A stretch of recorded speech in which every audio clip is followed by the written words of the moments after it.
justifier. Il faut qu'il y ait des gens comme moi, comme ça, qui se lèvent un jour pour dire arrêtons. Et ça veut dire que désormais, moi je vous annonce, avant de critiquer Félix Antoine Tshisekedi Tshilombo, pensez à moi un peu. Parce que je vais réagir.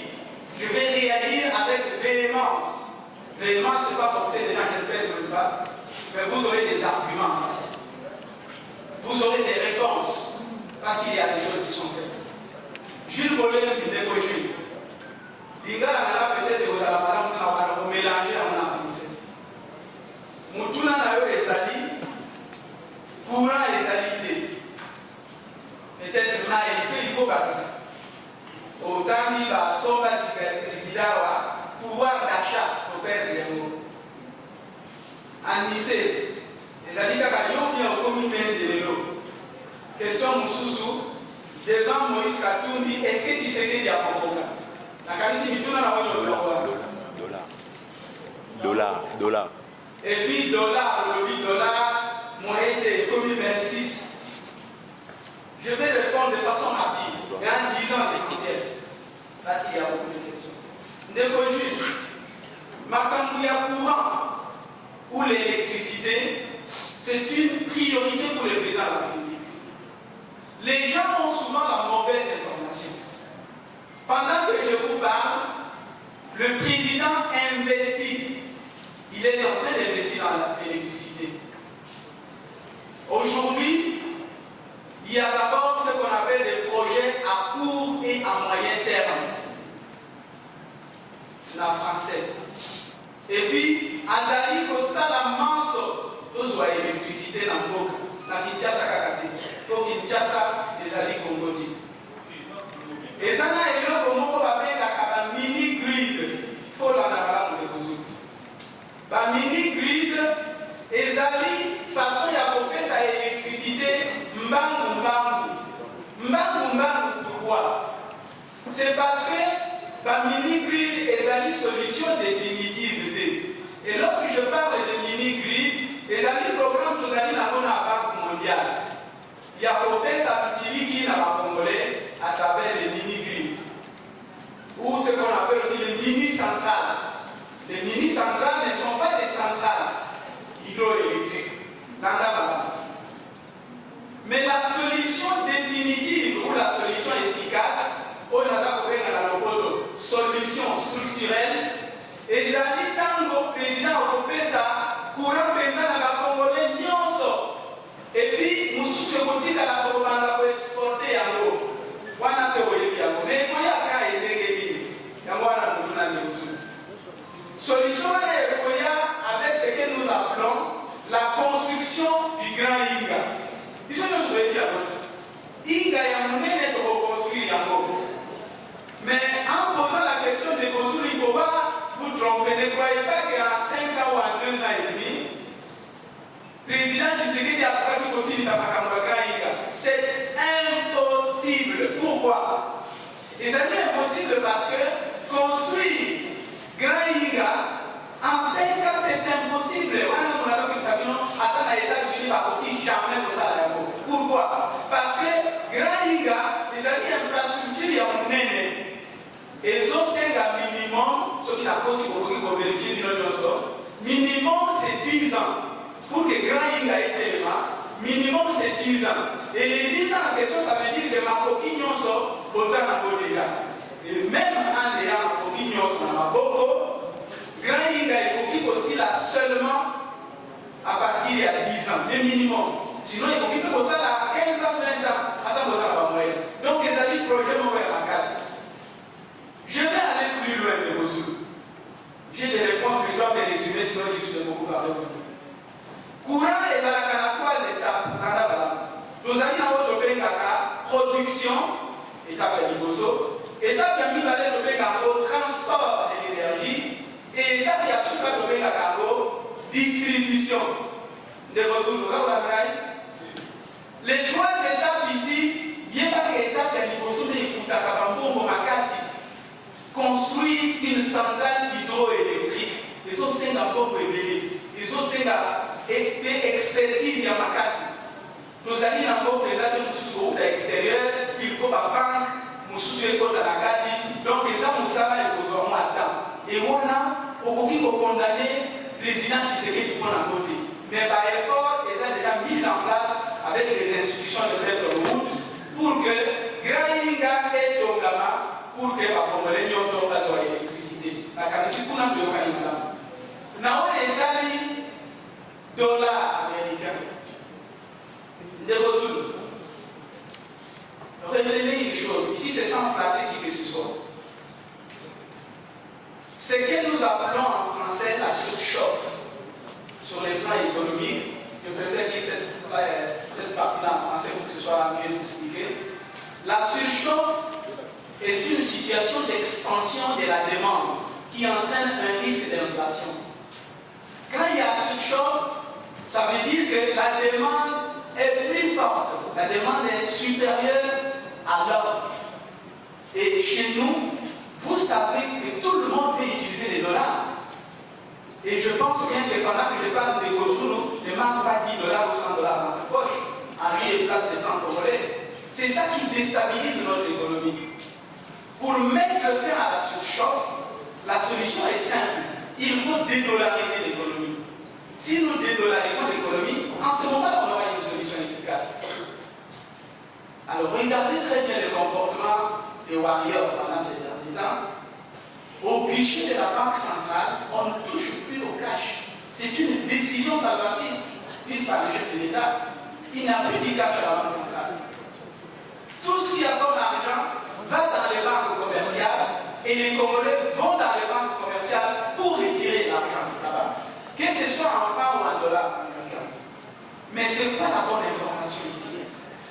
Un détail important, c'est que quand vous allez dans une banque, il y a un seuil, c'est des 10 000 dollars. Vous ne pouvez pas toucher 10 000 dollars. C'est 9 950 dollars tout au plus que vous touchez. Tout ça, c'est des mesures qui ont été prises par le gouvernement pour limiter la dépréciation du franc congolais au profit du dollar américain. Mais cette solution-là, elle est une solution intermédiaire. Parce qu'in fine, il faudra dédollariser notre économie. Ça veut dire que désormais, nous nous promenons seulement avec les francs congolais. Nous allons dépenser en francs, même si vous l'achetez une maison, vous l'achetez en francs congolais. Deuxième chose, toujours concernant les dollars américains. Et je parle aussi des francs congolais en même temps. Nous avons ici un esprit fiduciaire, en lieu et place d'avoir un esprit scriptural. Je vais m'expliquer un peu. L'esprit fiduciaire, c'est le fait pour nous d'avoir la propension d'utiliser les billets avec lesquels nous nous promenons, ce qu'on appelle les agrégats monétaires. Les agrégats monétaires, c'est la masse monétaire en circulation. Elle est dangereuse. Je n'ai pas fait l'économie bancaire, mais nous avons cette notion essentielle.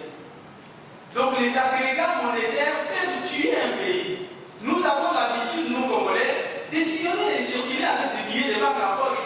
Nous devons mettre fin à cela pour commencer à garder notre argent dans les banques. Et c'est ça le comportement scriptural que nous aurons, au lieu d'être judiciaire. Et désormais, quand on a besoin d'argent, c'est la carte bancaire. Nous avons les systèmes, nous avons oublié un peu ça, nous avons tellement dit les autres, je ne fais pas leur publicité. Mais c'est pour parler ici de l'inclusion financière. Ça va nous aider à aller de l'avant. Et ici, la question, vous ne la posez pas au président Tshisekedi. Ça nous concerne nous tous. Ce n'est pas en 2 ans qu'il devait mettre fin à tout ça. Donc, il faut lui accorder le temps et on y mettra fin. Nekozulu, vous allez plus même jusqu'à parler du pouvoir d'achat. L'Ibisana et Souliga, les gens maintenant pour expliquer ma campagne, alors au code en français. Le pouvoir d'achat de Kozulu, là je vais être un peu plus profond. Le raisonnement ne va pas rester seulement en termes de dollars parce qu'il y a dépréciation du franc congolais. Non, le raisonnement économique va plus loin. Je vais évoquer ici une seule chose importante. De Kozulu. Regardez ce que nous appelons la balance commerciale. La balance commerciale, c'est quoi? C'est le flux des importations et des exportations. Ça veut dire ici qu'il faut regarder le taux de pénétration. Le taux de pénétration, c'est la part de la demande intérieure qui est satisfaite par les exportations. Ça veut dire quoi très clairement? Sur les plans économiques, nous sommes dans une extraversion qu'on ne peut pas définir. Notre économie est totalement extravertie. Extravertie au point que nous importons même les boîtes d'allumettes. C'est une honte, ça. Les Congolais doivent commencer à produire. Et voilà ce sur quoi le président de la République est en train de travailler. Là, c'est la balance commerciale. Mais regardez la balance des paiements. En tant que document comptable qui essaie de recenser les entrées et les sorties des capitaux, des services et même des biens entre un pays et le reste du monde. Notre balance des paiements n'est pas bonne. Vous comprendrez avec moi que la RDC fait partie des pays où la balance commerciale est déficitaire. Nous devons investir dans la production. C'est la production qui va trouver la solution efficace. Et pour qu'il y ait production, il y a ici quelque chose de capital que je veux soulever, c'est le fait qu'on doit parler ici de la croissance économique. La croissance économique ne sera possible que lorsqu'il y aura augmentation significative et je dirais même durable de la production des biens et des services. Au cas contraire, nous serons toujours à côté de la plaque. Voilà pourquoi nous avons besoin des Congolais. Et regardez bien ce qui est important, c'est que le président est en train d'investir dans l'homme congolais, dans la jeunesse, dans l'entrepreneuriat. C'est pour que demain, nous ayons des Congolais capables de développer leur pays, au lieu que nous restions tournés vers les expatriés, ce qui ne nous arrange pas du tout. Est-ce que je suis toujours à lycée ou je suis Lambert Mende? Moi, je suis à lycée au Gouvernement. Lambert Mende, tout le monde les connaît, je les respecte très bien. Votre question voulait dire quoi? Je n'ai pas bien compris la profondeur parce qu'il y a l'esprit et la lettre. Comme je m'apaisantis sur la lettre, je préfère m'arrêter là. Je ne veux pas interpréter l'esprit de votre question. Je suis un lycée au gouvernement, Lambert Mende, il communiquait comme porte-parole du gouvernement. Comment ça s'appelle? À l'époque, c'était le premier ministre Matata, et puis il était aussi avec le premier Moïse, je pense qu'il était le ministre de la communication et des médias. Et puis, dernière affaire, là, je parlais avec Chibala aussi, oui. Et puis avec Sami Badibanga, il a été premier ministre sous plusieurs gouvernements. Il le communiquait. Moi, je ne suis pas porte-parole du gouvernement. Travail bien exécuté par Patrick Mouyaï. Je ne suis pas porte-parole du gouvernement, mais je communique comme Congolais, un journaliste indépendant, un journaliste au nom de la liberté de la presse qui prend la parole, qui veut défendre une cause, et la cause que je défends est due au fait qu'il y a injustice. Les gens pensent que tout est noir et il n'y a rien de blanc. Alors moi, je démontre ici que tout est blanc et j'ai mes arguments pour les démontrer. Devant Moïse Katumbi, là je suis toujours avec les Gozoulou. Les Gozoulou, ça c'est une grande provocation. Là vous venez de me provoquer sérieusement. Le président Tshisekedi peut avoir peur de Moïse Katumbi. Comment il peut avoir peur de lui? Vous pensez que dans ces élections ici, Félix Tshisekedi aura peur de Moïse Katumbi? Non. Et pourquoi vous citez seulement Moïse Katumbi? Parce qu'il y a d'autres candidats. Il y a Mukwege, il y a Moutanda, il y a l'homme des pères et des mères. Il y a plusieurs candidats. Pourquoi seulement Moïse Katumbi? Ma réponse est la suivante, de Gozoulou. Le président Tshisekedi ne va pas compétir en regardant ses adversaires. Non, il a un bilan à défendre. Et le bilan à défendre, il y a de quelques raisons que je viens d'avancer ici. Laissez-moi vous prendre un seul exemple. Le centre financier de Kinshasa, Ngozoulou. Est-ce que vous savez que le centre financier de Kinshasa aura à côté un salle de congrès? Et dans la salle de congrès, parce qu'il s'agit de ça en réalité, a une capacité de 3000 places. Et que dans toute l'Afrique, c'est la plus grande salle de congrès. Vous pouvez vérifier, je ne suis pas venu ici raconter des histoires. Vous pouvez vérifier, en Afrique, c'est seulement l'Afrique du Sud qui a une salle dont la capacité est de 2500 places assises. Mais voici un pays, la RDC, Félix Tshisekedi, il y a 2 ans et demi. Parce que les centres financiers, les travaux de construction n'ont commencé qu'en 2011. C'est en 2011 que les travaux ont commencé. Je prends que cet exemple-là, parce qu'il y en a beaucoup, on risque de faire pour les gens. Pour les centres financiers de Kinshasa, 3000 places dans la salle de congrès. Donc la RDC est devenue le pays le plus accueillant en cette matière-là. Voilà pourquoi j'ai dit d'énerver certains dans la salle en disant que cette année, ou les 2 dernières années, Félix Tshisekedi est finalement le président africain le plus performant pour moi. Si vous n'acceptez pas, c'est votre affaire. Il est le plus performant, pourquoi? Parce qu'avec ces réalisations, il n'y a aucun président en Afrique qui n'a pu faire ce qu'il a fait. En 2 ans seulement. Je suis sérieux. Et vous avez à côté un hôtel. Il y a un hôtel dans les centres financiers. C'est des informations que vous n'avez pas, je préfère vous les donner.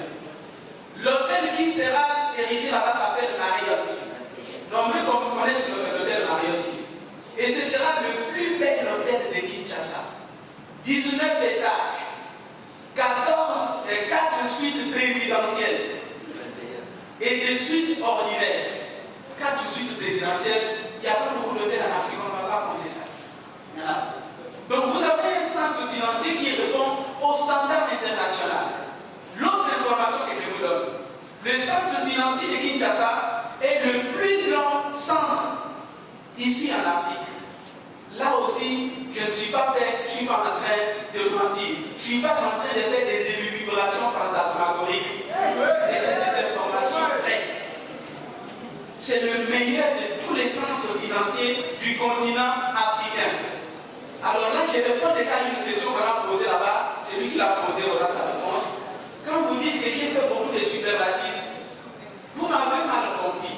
Je n'ai pas dit que rien n'a été fait avant Félix Tshisekedi. Non, je n'ai pas dit ça, c'est faux. Vous, pour ma vidéo est là, vous allez la visionner. J'ai dit que des choses ont été faites avant.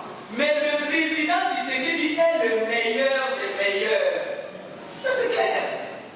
Il est le président congolais le plus performant. Parce que je cite ici des choses qui n'ont jamais été faites avant lui. Si vous avez des arguments à opposer, moi je vous attendrai dans un débat, invitez-moi, nous aurons ces débats-là, vous aurez vos éléments, moi j'aurai les miens, et nous verrons qui aura tort. Parce qu'ici peut-être je suis en train d'argumenter seul, mais dans un débat, on verra qui aura raison et qui aura tort. Le président Tshisekedi a été tout simplement époustouflant pendant ces 2 années. Et j'assume. Alors quelqu'un pose une question sur l'impôt. Parlant de l'impôt, j'aurais beaucoup de choses à dire ici, mais là encore une fois, je dois me réjouir. Madame de l'univers qui parle de l'impôt. Madame, le fait qu'on ait le président, les gens pour le président en tort, il ne fait rien, et les Congolais vont même jusqu'à dire certains, l'argent du contribuable, mais on ne voit pas clair, ça va où? L'argent du contribuable, combien de Congolais payent l'impôt? Parce que l'impôt en réalité constitue des versements obligatoires effectués par les individus ou les entreprises sans contrepartie immédiate au profit de la puissance publique. Et cette puissance publique ne vit que de ça. L'impôt sert à financer les dépenses publiques. Et l'impôt est obligatoire pour nous tous. Mais est-ce que nous payons l'impôt? Je suis même scandalisé de constater que notre économie est en majorité prise en charge par des expatriés. Ça, c'est anormal. Pour être plus pragmatique, regardez la direction générale des impôts, la DGI, qui est l'entreprise pourvoyeuse des recettes au trésor public. Il y a là-bas ce que nous appelons la direction des grandes entreprises. Cette direction, mais elle n'est approvisionnée que par des expatriés. Ça veut dire que les plus grandes entreprises que nous avons ici à partir des expatriés, le chef de l'État est en train de travailler pour faire des Congolais des millionnaires. Et ça, vous le savez tous. C'est pour mettre fin à cela. Vous savez pourquoi on parle de plus en plus des transferts des capitaux.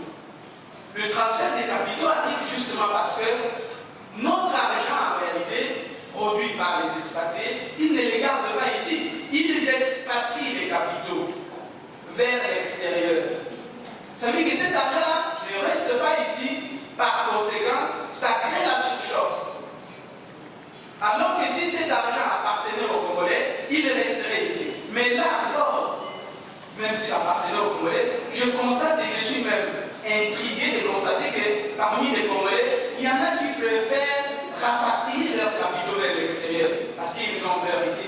Non, nous devons mettre fin à cette pratique. C'est ça qui nous permettra de construire la RDC forte, une RDC prospère, celle que nous attendons, une RDC placée sur la trajectoire de l'émergence. Notre ami de Brazza revient sur la polémique, je suis journaliste ou pas, quelle réponse je donne? Non, je ne réponds plus à cette question parce que je vous ai dit que je suis journaliste, mais la disponibilité existe. Quand on demande la disponibilité, on va travailler dans un cabinet politique, mais à la fin, un jour, on peut rentrer dans sa rédaction, aller travailler comme journaliste. Je crois qu'au-delà de tout ce que j'ai dit, c'est la partie que vous retenez. Je suis honnête, je reconnais que j'étais journaliste, mais aujourd'hui, je travaille dans un cabinet politique. Là, je me présente comme un analyste qui donne un point de vue. Ça veut dire que pendant que je suis en train de prester ici, mon ami, je ne suis plus journaliste. Là, je ne travaille pas comme journaliste. Je suis en train de travailler dans un cabinet politique. Regardez à la télévision, il y a 2 ans et demi, qui a vu mes émissions quand il y en anglais passé à la télé. Ça ne passe peu. Ça veut dire que j'ai suspendu momentanément. Et que plus tard, si j'estime que ce que je faisais a pris fin et que je peux retourner dans ma profession, je le ferai volontiers. Je crois que cette réponse-là met fin à ce débat. Élie Kizia Miantène A, c'est nous-mêmes qui fabriquons les dictateurs. Et heureusement, je viens de répondre déjà une partie de ta question, là où tu parlais des superlatifs. Non, les autres peuvent vous donner l'argent, prenez cet argent-là, bouffez. Mais quand il s'agit de voter, choisissez le numéro 20. Choisissez le numéro 20 car c'est le numéro du développement, le numéro de la bonne gouvernance, le numéro de l'espoir. Je vous remercie.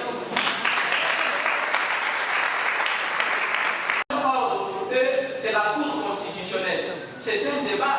Ça veut dire que nous avons d'une part des gens qui parlent qu'il y a seulement l'ordre administratif et l'ordre judiciaire que l'on peut qualifier les 2 ordres d'un côté, et de l'autre côté, nous avons d'autres personnes, d'autres magistrats qui estiment qu'au-delà de l'ordre judiciaire et de l'ordre administratif, nous avons aussi la Cour constitutionnelle. Donc ça fait 3 ordres. C'est un débat ouvert, il n'y a pas de solution. Et les gens continuent à discuter. Donc là aussi, continuons à discuter. Est-ce que le fait pour M. Anissi Okoranyama d'avoir pris la parole pour défendre un candidat, de faire une analyse, est-ce qu'il est toujours journaliste ou il a cessé d'être journaliste? Le débat reste ouvert. Mais je vais plus loin avant de terminer ici. La vie est une question de choix. Et la vie est une question de responsabilité. Moi, je ne suis pas un homme qui rétropédale. J'ai pris l'engagement de défendre un candidat sur base d'une réflexion. Je ne rétropédalerai jamais. Je ne repousserai jamais chemin. Et je vous annonce que cette communication ne concerne pas seulement la campagne électorale. 2024, nous sommes dedans. On va communiquer davantage pour vendre le Félix Antoine. Alors, B1, ce qui a été fait et ce qui n'a pas été fait, séparer le bon grain des livrets. C'est un peu ça que ça veut dire, en d'autres termes. Chers consoeurs, je vais dire quelque chose ici. Je vais utiliser un concept communicationnel. Un peu difficile, mais je vais l'expliquer. Il y a ce que nous appelons en communication la symétrie informationnelle. La symétrie informationnelle, c'est quoi? C'est le fait, dans une communication, d'avoir 2 pôles. Parmi les 2 pôles, les 2 ne reçoivent pas l'information de la même manière. Ça veut dire que, d'un côté, on a des gens qui sont bien informés, et de l'autre, des gens mal informés ou pas du tout informés. C'est le cas de notre pays. Ça peut arriver dans tous les pays. J'ai tout simplement compris que Félix Antoine Tshisekedi Tshilombo, je l'ai dit aussi comme enfant de Dieu, parce que je n'aime pas mentir, là je suis sérieux,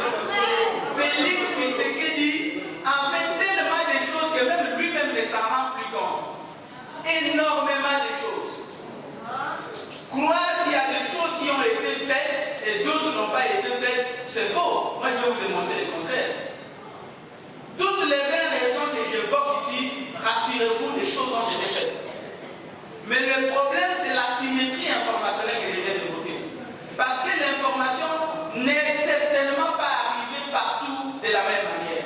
C'est l'effort que nous allons commencer à faire pour que davantage les Congolais sachent que leur président travaille effectivement pour eux. De ce côté-là, vous pouvez être tranquille, Maman Julie. Les jours à venir, nous prendrons le maximum possible de temps pour expliciter projet par projet.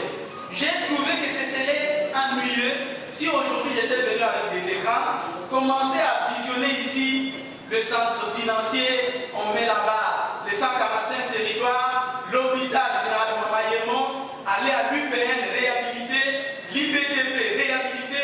Je ne saurais pas citer les exemples. Sont nombreux. Je ne peux pas citer tous les exemples ici. Tshisekedi a fait beaucoup de choses. Et tout cela en 2 ans et demi. Donc, arrêtons la diabolisation. Arrêtons l'autoflagellation. C'est l'autoflagellation qui nous tue dans ce pays. L'autoflagellation, c'est le fait que nous-mêmes, là où nous avons raison, nous nous critiquons inutilement. Il faut savoir applaudir. Les Congolais, il y en a ici, pas tous, hein. Même si vous invitez Jésus-Christ chez eux, ils vont dire on l'a jamais vu. Si Jésus-Christ devait revenir, il aurait des problèmes. Nombreux vont même nier qu'il est arrivé. Parce que nous nions, nous doutons de tout, finalement. Donc changeons de comportement, changeons de mentalité et notre pays ira de l'avant. Je pense que à ce sujet, vous comprendrez avec moi que tous nous avons un rôle à jouer sur le plan communicationnel. Ce n'est pas seulement la presse présidentielle qui doit communiquer. Ce n'est pas seulement le ministre de la communication Mouyaya. Ce n'est pas seulement, c'est tout le monde qui doit s'impliquer. Et surtout, nous qui sommes journalistes. Si je vous ai invité aujourd'hui, ce n'est pas seulement pour contribuer à l'image des marques, l'image positive du président de la République pour qu'il soit réélu. Mais c'est pour que désormais, tous les Congolais sachent une chose, que le président Tshisekedi n'est pas un président conjoncturel. Il est un président structurel. Je vais peut-être expliciter ça après. Mais voici la réponse à la dernière question. La dernière question portait sur le volet sécuritaire. Pour dire que la situation sécuritaire posait encore des problèmes dans l'Est. Je suivrai par cette question.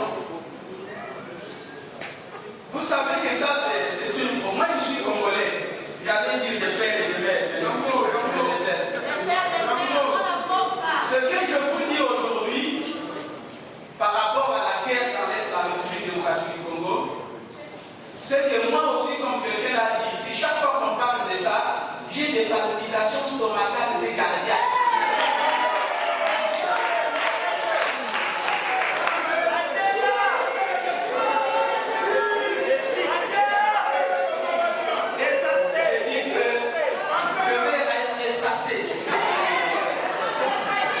Lorsqu'on parle de la guerre dans l'Est, je suis touché dans mon intérieur. J'ai des palpitations stomacales et cardiaques. Parce que notre pays, nous applaudissons, nous rions, mais c'est sérieux. Nous avons perdu des millions de Congolais dans l'Est de la République, parmi lesquels nos frères et nos sœurs, des femmes violées, des hommes et des femmes pilés dans le mortier. Et tout ça parce que nous avons un voisin belliqueux, je dirais même belliciste. Et ce voisin est connu de tous, c'est le Rwanda. Je le dis les yeux ouverts. Le Rwanda est belliqueux avec son président Paul Kagame. Le président Tshisekedi ne cesse de les dénoncer. Et notre population de l'Est de la République vit dans l'adversité la plus totale. Je ne peux pas tolérer cela. Je vais dire quelque chose d'étonnant. Est-ce que vous savez que le Rwanda est venu en RDC pour, entre guillemets, combattre les FDLR. Les FDLR, ce sont les forces démocratiques pour la libération du Rwanda. Un pays qui envoie ses militaires dans un autre pays, parce qu'en réalité, nous avons ce que nous appelons aujourd'hui les M23. Le mouvement du M23, mais c'est le Rwanda déguisé en réalité, vous le savez. C'est le Rwanda déguisé. Ce n'est pas le Rwanda et ce n'est pas la RDC, les militaires congolais. Je voudrais dire de manière claire qu'il n'y a pas de rébellion en République démocratique du Congo dans l'Est. Il y a plutôt une agression. Nous sommes agressés par le Rwanda, par son président Paul Kagame. Ce n'est pas certainement tous les Rwandais, mais on a un président très jaloux, le président Kagame. Il convoite les richesses de notre pays. Ce qui est donc, c'est que le Rwanda qui vient combattre les FDLR, subitement, le Rwanda devient le premier exportateur du coltan. Mais c'est tout à fait méphistophélique, ça. Vous venez pour combattre les FDLR et vous commencez, il n'y a pas de coltan au Rwanda, chers amis. Il n'y a pas d'or artisanal. Au Rwanda, il n'y en a pas. Mais le Rwanda commence à exporter toutes ces matières-là. Et je dis ici, sans hésitation, que le coltan du Rwanda, c'est le coltan du sang. Les richesses du Rwanda sont les richesses du sang. Les maisons construites au Rwanda sont des maisons du sang. Tout ce qui se passe au Rwanda en termes de développement, c'est le développement du sang. Je l'ai dit avec des larmes aux yeux. Tout est sang au Rwanda. Et le Rwanda va tirer toutes les conséquences. Nécessairement. Là, je parle comme Congolais. Ce n'est pas normal, ça. Alors, dire que le président Tshisekedi se sentirait à l'aise lorsque il ferait des choses acceptables dans l'Est, c'est en ce moment-là qu'il se sentirait beaucoup plus congolais et que c'est en ce moment-là qu'il se présenterait comme candidat, sinon alors son bilan est négatif. Non.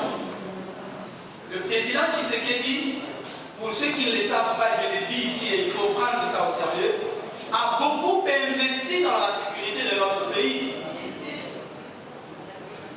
Vous savez tous que depuis un temps, vous n'avez qu'à regarder de façon simple, un exemple simple. Les tenues, il investit dans les équipements, dans l'armement, dans la formation. J'étais dernièrement à Goma, je suis allé dans les montagnes, dans le front, comment on appelle ça, le champ de bataille. Mais il faut arriver là-bas pour comprendre ce qui se passe dans ce pays.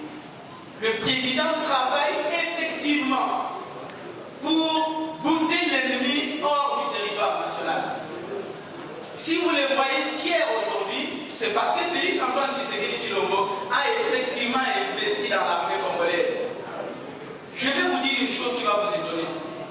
Nous sommes peut-être un pays qui n'aime pas la guerre. Nous sommes, comme je l'ai dit, un pays cosmopolite. Imaginez que le président décide aujourd'hui d'attaquer de l'autre côté là-bas. Hein, vous connaissez, hein? Là-bas, regardez de ce côté-là. Admettons qu'il décide d'attaquer. C'est le monde entier qui va se lever. Nous pouvons prendre ces petits pays-là en quelques jours.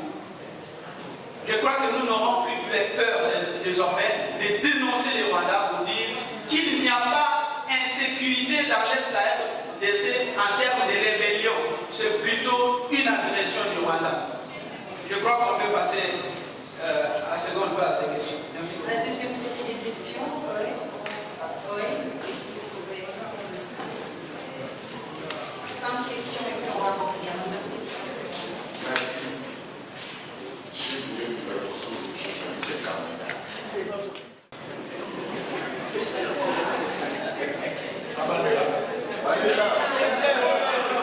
Je voulais vous dire que le journaliste candidat n'a pas de la foi.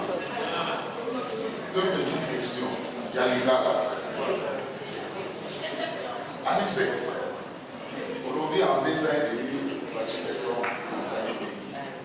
Maintenant, on a rappelé en 2 ans et demi, les deux ont raison en 26. En 2 ans et demi, Afrique habite dans un état de délabrement. En 2 ans et demi, pour un homme, il y a un jour père, un jour père. En 2 ans et demi, si on continue à mettre sur le Sénégal, on tire 20 000 francs dans le Maman, vous avez dit, question. Est-ce que tout ça, il faut soit à lycée, il faut avoir tout ça, il faut soit à même des tristes. Deuxième question. Les lots sur les 26 candidats, et il y a partout que Fatih Amokunda, Bitumba, Namoudis Katoubi. Avec Ahmadin Moudis Katoubi, avec Adam Moudis Katoubi, tout le monde est logistique. Allez-y, dans la main. Merci. Merci, on va passer à la suivante. Ici, donnez d'abord ici le micro. Donnez à Madame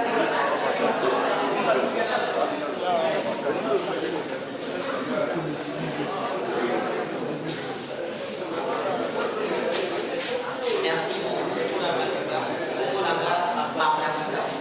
pour le compte de l'Univers Télévision. Pour par rapport à la question, il y a des gros outils pour le bilan à Cambiato. Maintenant, nous qui avons mis pour un impôt. Nasa na Nikonangai, par exemple, à outils de bail pour son en tout cas. Alors, il y a 5800, mais doit le cas à un impôt et coûter 4700. À 100 000 à combien? 5800. Mais pour le Congo, et coûter 4700. Alors que AWB, différentes associations qui ont AWA, ils ont il y a $1000. Les lots, on a ils ont la société, on bien pour un réseau qui est presque faillite. Nazareth, qui a dit que tout le monde plus par rapport privé des eaux bénéficiés. Et par contre, il y a beaucoup ils ont servi dans la mais là, au niveau de la floraison économique, par rapport à ce fait accompli, est-ce qu'on peut dire haut et fort que l'économie à Congo et même les dirigeants, par exemple, les mamans camerounais et bien. Voilà. Oui, attendez, venez monsieur derrière, oui. Ne vous en faites pas, vous aurez poser la question. Qui porte sur la vie sociale sans évoquer les réformes sur le plan économique. Il me semble que beaucoup de choses ont été faites sur le plan économique qui démontrent à suffisance, par exemple, que le président de la République a permis aux Congolais de préserver le pouvoir d'achat. Parce que le social, lorsqu'on en parle, c'est avant tout le pouvoir d'achat. Et le pouvoir d'achat aujourd'hui est équilibré parce que les réformes qui ont été prises ont permis aux Congolais d'être résilients. Et cette résilience a commencé, en fait le concept lui-même on en parle, depuis la pandémie de la Covid-19 qui a perturbé les indicateurs macroéconomiques à travers le monde. Après la pandémie de la Covid-19, n'oubliez pas que la guerre ukrainienne a joué un rôle négatif dans l'évolution des choses à travers le monde. Si nous prenons seulement l'Ukraine et la Russie, ces deux pays-là, qui représentent en réalité 53% des produits alimentaires consommés à travers l'Union européenne et dans d'autres pays à travers le monde, vous avez compris que la surchauffe qu'il y a eu pendant cette période-là ne pouvait pas permettre aux économies du monde de fonctionner normalement. En l'occurrence, la République démocratique du Congo. Et le président Tshisekedi arrive dans ce contexte-là difficile, mais il fait des choses exceptionnelles. Alors, pour mieux comprendre la situation sociale de la RDC, il faut la contextualiser. Vous la contextualisez par rapport à la Covid-19 et par rapport à la guerre en Ukraine. Mais malgré cela, nous sommes restés une économie résiliente qui a contribué au secteur social de manière significative. Je vais vous donner un seul exemple. Les subventions par rapport au pétrole, c'est beaucoup d'argent payé aujourd'hui par le gouvernement congolais, ce qui permet aux ménages de continuer, de survivre. Parce que si le carburant devait se vendre à un certain montant, on a baissé sensiblement les montants parce que c'est l'État qui paye à la place du petit peuple.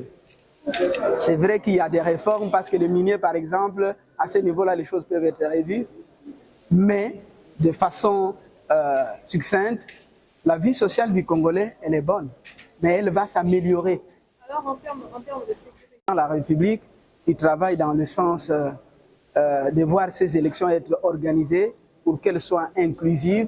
C'est une préoccupation majeure. Et cette préoccupation, c'est aussi votre préoccupation, c'est ma préoccupation, c'est notre préoccupation à nous tous.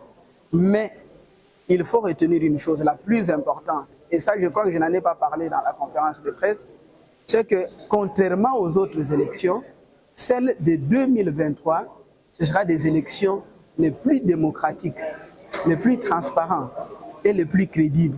Parce que regardez le processus tel qu'il a évolué. En dépit de quelques soucis que nous avons sur le plan sécuritaire, ça et là dans quelques zones. Parce que la République démocratique du Congo doit continuer à vivre. Nous devons continuer à travailler, nous devons continuer à mettre en place toutes nos réformes pour aller de l'avant. Les élections constituent des soubassements. Et le fait pour le président de la République d'avoir tout fait pour que les élections aient lieu dans le délai constitutionnel, c'est quelque chose de capital qu'il faut saluer.